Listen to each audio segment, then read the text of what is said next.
Hey friends, welcome back to the Faith Now podcast. Today we're jumping into part 2 of our Better in the Battle series. And today we're talking about speaking faith, getting our no out of the way, and also learning how to magnify the Lord even when everything else feels like it's falling apart. So we hope you open your heart today and that this is an encouraging message to you and even something you can share with a friend. So let's go ahead and get into it. Here's Pastor Toby.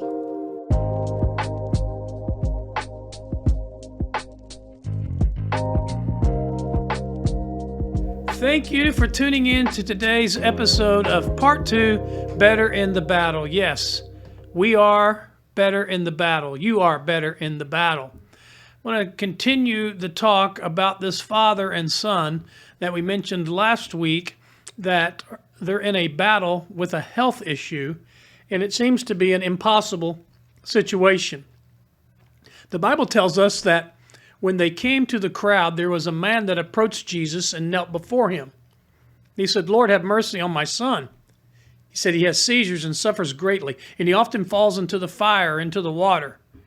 And I brought him to your disciples, but they couldn't help him. Matthew's Gospel, chapter 17, tells us about this story. And so we learned last week that they took him to the disciples, took his son to disciples, should have just took him to Jesus first. We talked about that. I won't rehash that. What I want to talk about in part 2, in episode 2 of Better in the Battle is this. What do you do when you're facing an impossible situation? What do you actually do when you are in the battle? Well, I'm going to give you some takeaways today. Here's the first thing that I think we all need to understand, we all need to do when we're in a battle or we're in a possible situation.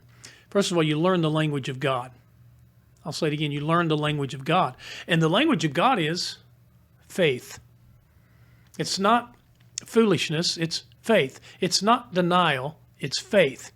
It's looking at it and saying, this is what it is, but it's not what it can be, because God is able to do something greater.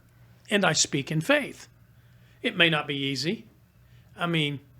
James says it like this: don't try to get out of anything prematurely, but let it do its work in you so you can become mature and well developed. He says that in James chapter 1, verse 4. So I'm not just trying to go through this, I'm trying to grow through this. We're better in the battle. Some of us are in a valley, and when we get in a valley, we just try to blaze through it. No, the question isn't, God, when are you going to get me out of this problem, out of this impossible situation? Or God, when are you going to get me out of this valley? The question is, God, what am I going to learn from this? We're talking about speaking the language of God when you're in the battle. Whatever you're going through, let it do its work so that you can become mature and well developed, and you will be better in the battle. You know, sometimes God doesn't give you what he wants to give you because you're just simply not ready yet. I've experienced that in my life and have realized that in my life. And we don't usually realize it until after the fact. But remember, the promise comes by faith. So quit trying to figure it out and just start trusting God. I always like to say, stop trying and start trusting, and just rest in Jesus. Romans chapter 4 tells us, therefore, the promise comes by faith. I don't know the answers, but I know the answer. I don't want to say, I just got through it. I want to say, I learned and I grew through it. And by the way, Hebrews tells us without faith, it's impossible to please God. So the language of God is faith, and you'll be better in the battle if you live by and with and through faith. Romans chapter 12 tells us God hath dealt to every person a measure of faith. So here's what that means. You got what you need. You have everything you need. God's given you that. That's what it means. He's given you a measure of faith. So you have everything within you, if you have God, what you need to get through the battle, to grow through the battle. I can't doubt him because I know too much about him. I can't doubt him because I know too much about him. And so your faith has saved you. Go in peace, Luke chapter 7 tells us. Mark tells us that it's your faith that makes you well. That's what he said. He said, daughter, your faith has made you well. Now go in peace and be healed of your disease. It's all about the language of God, faith. It's what makes us better in the battle. In Luke 18, he says, recover your sight. It is your faith that's made you well. All of these miracles I'm reading all come by faith. Go your way. Your faith has made you well. Immediately he recovered his sight and he healed the blind. The blind was healed because of his faith in Mark chapter 10. And so speak in faith. That's the language of God. That's the language of God. Whatever you're going through right now, whatever problem it is, the reason we're better in the battle is because we walk in faith and we live in faith and we speak in faith, and that's the language of God. In the face of fear, you speak faith. In the face of pain, you learn to speak the promise. And in the face of heartache, you learn to speak hope. That is the language of God, is faith. Now, if you want to know God, I've got to speak his language. And his language is important. Now, this is kind of a weird verse I'm going to read to you, but I want you to get this. The verse says, so I confronted them and called down curses on them. I beat some of them and pulled out their hair. I made them swear in the name of God, and they would not let their children intermarry with pagan people of the land. This is Nehemiah. It's a weird verse that I'm throwing out in the middle of nowhere here. So it's a strange verse. But about that same time, I realized that some of these men of Judah had married women from Ashdod and Ammon and Moab, and furthermore, half their children spoke the language of Ashdod or some other people language, and they couldn't speak the language of Judah at all. This is happening in Nehemiah. It's such a weird, strange verse. But what's happening in Nehemiah stays in Nehemiah, we wish. But what had happened in this story, and why I pointed out to you, is because I'm talking about the language of God, and that is this. In that passage, you go read it deeper to understand it more fully, because I'm just giving you a snapshot of it. But my point I'm making is this. When language is lost, and that's what's happening there in Nehemiah, when language is lost, listen, culture is lost. And when culture is lost, history changes. And the future is in jeopardy because now I don't know where I came from, and I don't know where I'm going. Language is important. And this is all happening in we see this happening in the book of Judges.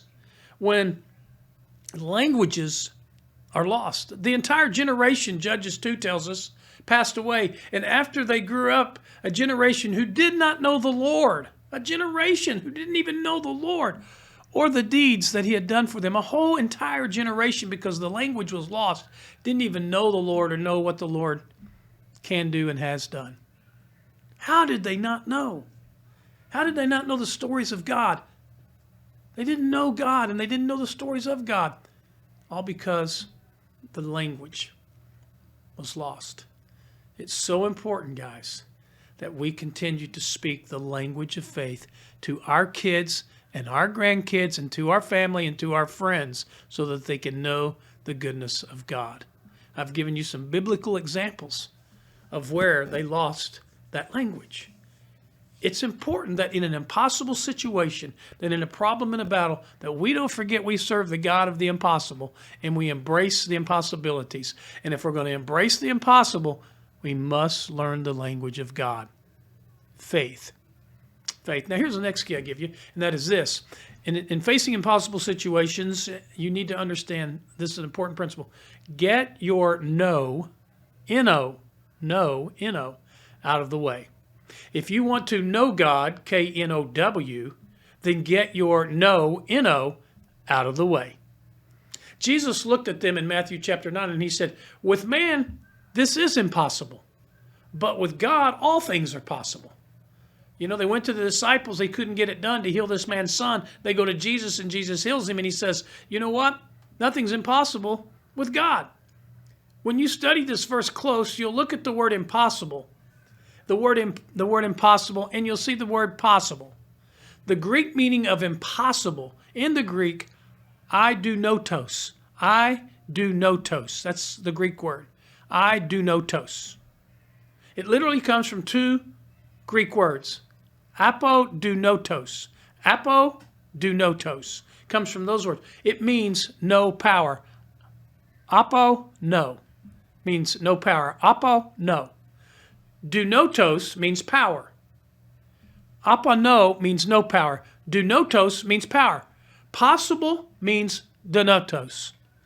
Comes from the word dunami. Dunami means strong and mighty and powerful. Now listen, the reason I'm giving you this is the only difference between apodonotos and apodonotos is the apo. It's gone. That's the only difference. When you add the apodonotos and the donatos, you take out the apo, which is no power. Watch this. All we did was remove what? The no. Now that I've got you confused, the change between impossible and possible is this. Get the no out of the way.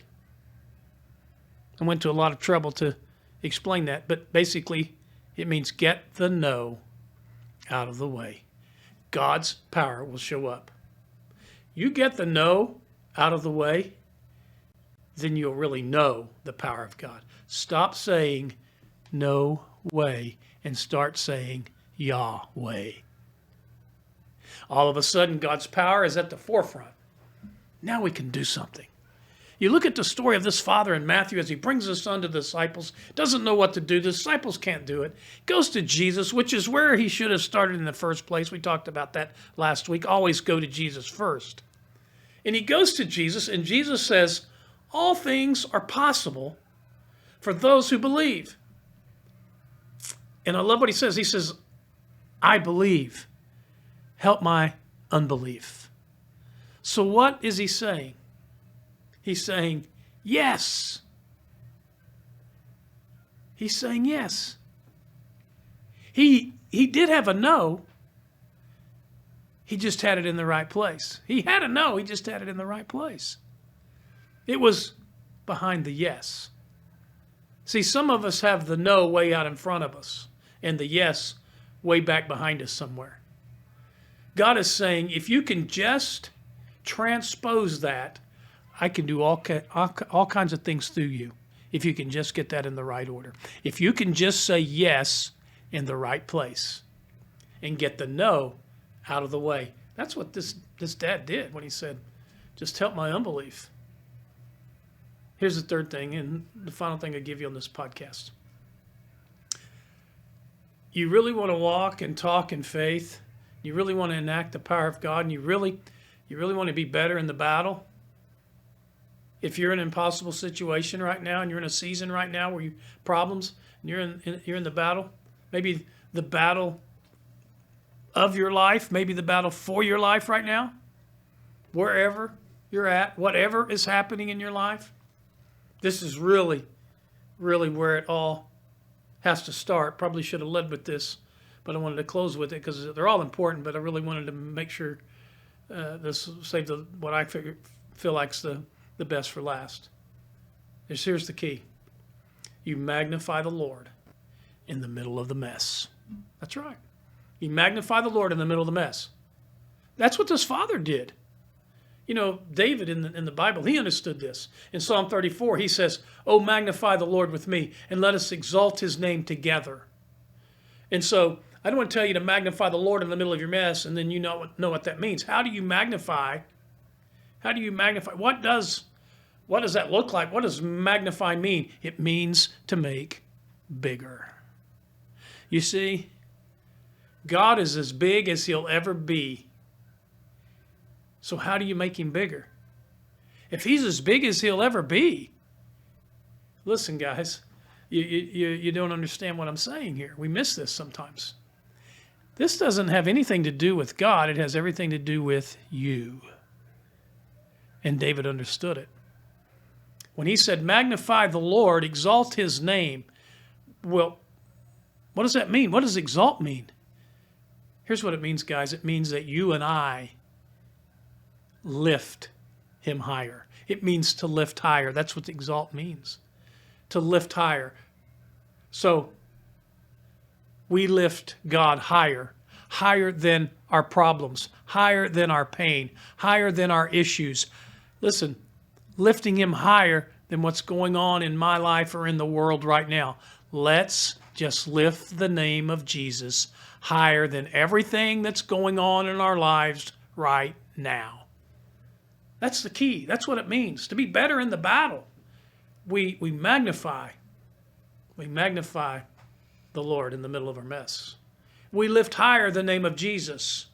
Whatever's attacking your heart or your family or your relationships or your kids or our churches or our lives, listen, we lift the name of Jesus higher. Jesus, we need you. And you know what happens?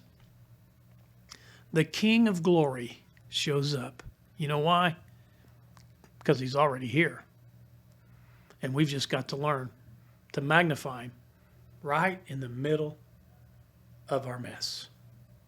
Incredible, incredible principle. Life is hard, y'all. It's hard. And you know what? It's probably going to get harder. But we have a God who is good. And we just need to keep getting God higher. When life gets hard, God gets higher. When life gets hard, God gets higher. Let's get God higher. Speak in faith and get the no out of the way and magnify the Lord in the middle of a mess. And let's quit griping. Let's quit complaining. Let's quit whining about how bad things are, because you can be bitter or you can be better. And I'm convinced we all can be better in the battle when we learn these keys in our life that we've shared, these principles that can help you, can help me, can help all of us. Because remember, if God is for us, who can be against us? Romans chapter 8, verse 31. Hey, thank you for tuning in to today's podcast. I want you to hang on for a few minutes because Cherish is going to come on and share some really important information with you. And I want to thank you again for tuning into this podcast and staying with us each week. Look forward to seeing you and hearing from you this weekend and maybe next week on this podcast. So hope you'll keep tuning in. I want you to stay strong, faith strong. Hey guys, thanks again for hanging out with us today. If you're in a battle right now, spiritually, emotionally, physically, we hope you remember that you're not just trying to get through it, but you're also growing through it, and you're getting better in the battle. We'll be back next Thursday with a brand new episode, and if you're near Glenpool, come join us at Faith Church this Sunday. We've got a traditional service at 9 a.m., a contemporary service at 10:30, or you can also watch online at faithchurchnow.com. We just hope to see you Sunday and meet you, and so until then, stay strong, faith strong.